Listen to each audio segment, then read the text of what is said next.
is to listen to people's stories. And I know for many of you guys, you may have heard people share a testimony or something at church like that just really moved you. And there's a reason for that, because the things of God are not meant to be discussed just on a stage. Like, Tim and I stand up here and we preach at you guys every Sunday, and people preach at you guys at the main auditorium over there. And sometimes those things can just sound like ideas. And when you hear someone's story, it can start to take on real meaning, because this is someone's life. This is their story. And I know many of you guys have lots and lots of different stories of your own lives and how God has worked. And so tonight you're going to hear some stories of just how God's been working in people's lives. And my hope is that as you hear them, that you'll be stirred to worship. If you're not yet a believer, then maybe you'll start to understand and resonate with what's being said, and how God can change your life the way He's changed somebody else's life. So we're going to do 3 stories, then some more worship, then a couple more, then some more worship at the end. So the first, I want to have these first 3 people go ahead and come on to the stage area. The first person that's going to share is Chris Johnson. Where's Chris? Come on up, Chris. And then let's have Gavin and Callista go ahead and sit on the edge of the stage. Because with Chris talking, it might be a while, so you may want to take a seat. I don't know. Where's Gavin? Is Gavin here? There he is. He's coming. He's coming. Just grab a seat on the side of the stage. You'll be good. You have to make everything difficult. And he has his own mic. I thought I was going to give him my mic, but this is Chris Johnson. He's going to talk to you guys. Then we'll have Gavin go, and then Callista, you'll go. All right? All right. Well, my legs are tired, so I'm going to grab this chair. Anyway, so I love you too, John. All right, so I'm Chris, for those of you who didn't catch the introduction. So Dave texted me like Sunday night, and I was already in bed, and I read it Monday morning, and he said, do you want to share a testimony for worship night from Impact or something like that? So I was thinking, and when I think a lot for a long period of time, and basically came up with enough stuff that I could give a sermon. But I was told to keep it at least 5 minutes, so that's what I'm going to do. So it was Wednesday at Impact Camp. For those of you who don't know what Impact is, that's like our version of a VBS. It's really cool. If you don't do it, you should do it. It's really great. So Wednesday was worship night at camp, and I'm going to be honest with you, I was tired, really just wanted to go relax. I did not want to go do worship night. Like, it was like going to be a longer night because of worship night, and I was like, I just really want to go back to my cabin, go sleep, go do something, but not necessarily stand here and do this, right? And previously throughout the week, I'd been like praying to God to sort of like reveal Himself to me through the things that He did, and so that way I was like prepared to go out and share His word with these kids, right? So I don't even remember what song it was that the band was playing, but it was talking about resting your soul, like how your soul needs rest. And I'm a very restless person naturally, but I didn't think much about it. And I was sitting there and I was singing the words, because I'm always on stage. I play guitar on stage, so I'm never really thinking about the words. I'm just thinking, crap, which chord comes next? But I was thinking about the words and meditating on the words, and it was like, rest, soul, rest your weary soul in me. And I heard this audible voice, and I was sitting in the back of the room, and there was nobody else around me. So, I mean, it wasn't somebody else. Well, there was somebody else, but that was beside the point. I heard this audible voice say, are you ready to rest now, Christopher? Are you ready to rest? And I was like, I looked around because it freaked me out. I'm like, who was that? What was that? And like, it just broke me down. I actually started crying. Those of you who know me, I don't cry over pretty much anything. I don't cry unless it's like a super sappy movie or something like that, and then I'll cry. But like, you have to give me physical pain for me to start crying. And I just burst out crying, and I was just very moved by the Spirit. And I'd never really felt God move through me like that through worship. So I thought it was cool tonight's worship night, and you guys can sort of invite God to move through you in the same way. And then another thing, because I have time, I guess, another thing that we did was at Club Week, there was a girl, this one's about assumptions. There was a girl who was probably like 6 to 8, something like that. Her name was Sam, and she was at our evening club. And yeah, Gavin was on my team, so he knows this story. But she was like, we are like, okay, if you have any questions, then come ask us. If you have any questions. And she walked up to us, and I was assuming these were all relatively church kids, which they probably were. But she goes, what's a Bible? You keep saying these stories come from the Bible, but what's a Bible? And I just sort of took me back, because, I mean, my I was raised in the church. I've always been in the church. Knowing what the Bible was just second nature to me. But she was like, "What's the Bible?" Like, she honestly did not know what the Bible was, and it took me a second to think of how to describe a Bible to her, because I was like, I mean, it's like trying to describe something to somebody you already know without using the word in its definition. It was difficult, but you should never, I guess my point to the story is, you should never assume that somebody knows something because you know it. Like, we've grown up, for one, have grown up in the church, can't speak for all of you, and I know what the Bible is. I know those kind of things. But, like, other people might not know those things, and we should be patient when we're trying to tell her, because at first I was like, is she for real? Like, she's not being sarcastic. She actually doesn't know what a Bible was. So we gave her a Bible, and it was all good. But, I mean, I guess what I'm trying to tell you is just think about things like that. Like, not everybody is as gifted, gifted, but not as everybody is as, like, blessed to grow up in the church like we have, to know God and grow up in families who may know God and that pour into us like that. Because hers clearly didn't, because she didn't even know what a Bible was. I mean, she could have been sarcastic and was just really good at it, and I didn't know, so we gave her a Bible anyway. But it was really eye-opening. This year Impact was definitely, I think, the most as far as growth goes for me. And I don't know who's next as far as stories go. So, Gavin, all right. So that's all I got to say.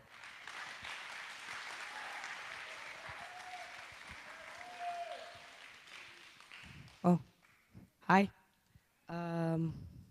So, pretty big stage up here. So when we were at not clubs, camp, I've never been to Impact before, and it was just a great experience, and I loved it. But each morning we did devotional time, and we did passage each morning, and I just thought, taking time out of your day and just spending time with God and looking over a passage over and over again and thinking about it is, like, you can learn a lot of things from, like, 3 verses in the Bible. And I don't have any particular verse I want to talk about, or any chapter or anything, but I just liked having, I've tried to make it a do to each morning do a devotional time to spend time with God, because our lives are so busy and we get so caught up in whatever we're doing because it's summer and we're all teenagers and we all like to do stuff. But I mean, it's hard to spend time with God. I mean, because you're always doing stuff, and I've tried, and it's really hard, and it's, I don't know, it's just I and it's not like I'm not trying to push you guys to, like, do it. I mean, it's just a great thing to do because I just like doing it. And I got another story from Club Week. There's this little guy. His name's Randall, and he's about maybe 7, and he's really, really shy. I saw him on Monday, and he never told me his name. He'd always come up to me and play some basketball, and so later on in the week, maybe Wednesday, we were having some, was it water day? I think it was water day. Yeah, water day. And we were doing water day, and he was like, "Dude, you're awesome." I was like, "Yeah, that's cool." He's like, "Yeah," he'd always. And so later we were playing some basketball, and he was like, he'd give me hugs and stuff, and I and he's like, "I've never really had he said, "I've had a hard life," and I was like, "Wow." I was like, "I've never really had a great friend like you treat me." I was like, and these kids, they don't, like, I guess sometimes more people have it better than others. And he just, like, even though when we went there and we preached about the Bible, their faces just light up when they have a bad day in the morning or whatever, and they're having a bad week, And when we got there, they just like were so happy, and I think that's the good thing. And you may plant a seed now, and they may still like they might not understand it, and 30 years from now, the seed will grow into like a huge plant.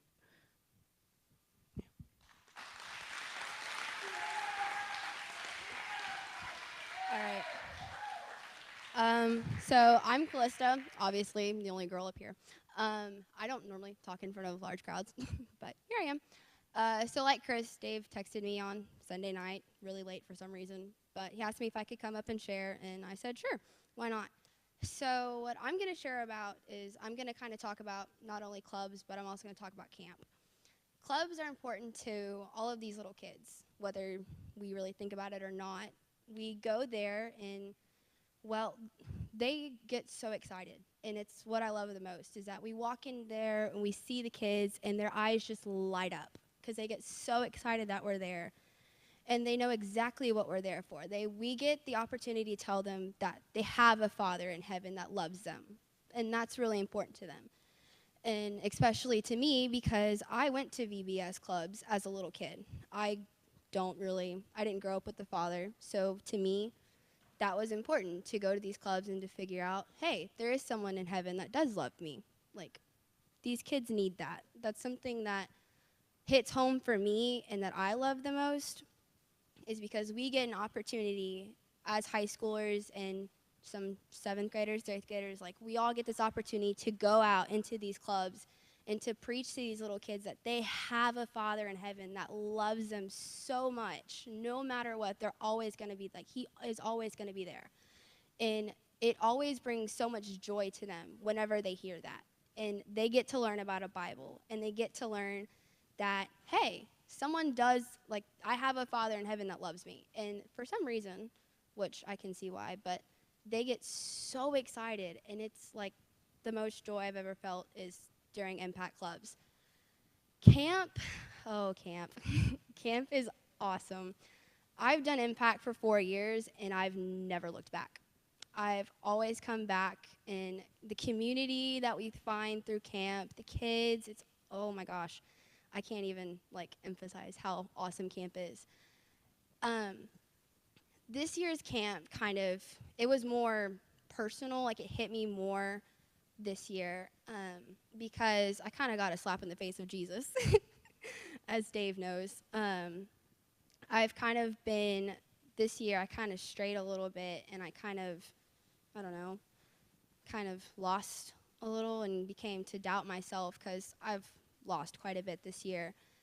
And I remember, it was actually the same night, Chris. I know what you're talking about with that song. I got you. I know what you're talking about. It was actually Wednesday during worship, is because I had been sick the whole camp, so it was really hard for me to actually get anything done. And it was Wednesday night that I was actually finally better and able to go do something with the camp. And so I went to worship that night, and they were playing the song that actually Chris was talking about, ironically. And so I remember Tim had gone up that night and had told us that if we needed to talk to someone, to go to them. And I know, with me, if I don't do it that day, it's not going to happen. It's just not going to happen. So I had to, talk myself into it while the guy was up there preaching. I was, talking myself into it, go talk to Dave, or someone. And I did it. I talked to Dave, and he actually directed me and helped me, which was thanks. I needed that. I really needed that. And it was kind of just really eye-opening because just from the beginning of this year to now, I kind of realized I was leaning more towards, more towards human things. I wasn't leaning or focusing on God. And Dave had kind of redirected me and showed me, or reopened my eyes, so to say. And I came back. I don't think people realize that impact literally makes an impact on your life. It does. And it's a big impact, and it's a big part of my life that is just amazing. I don't know, Dave?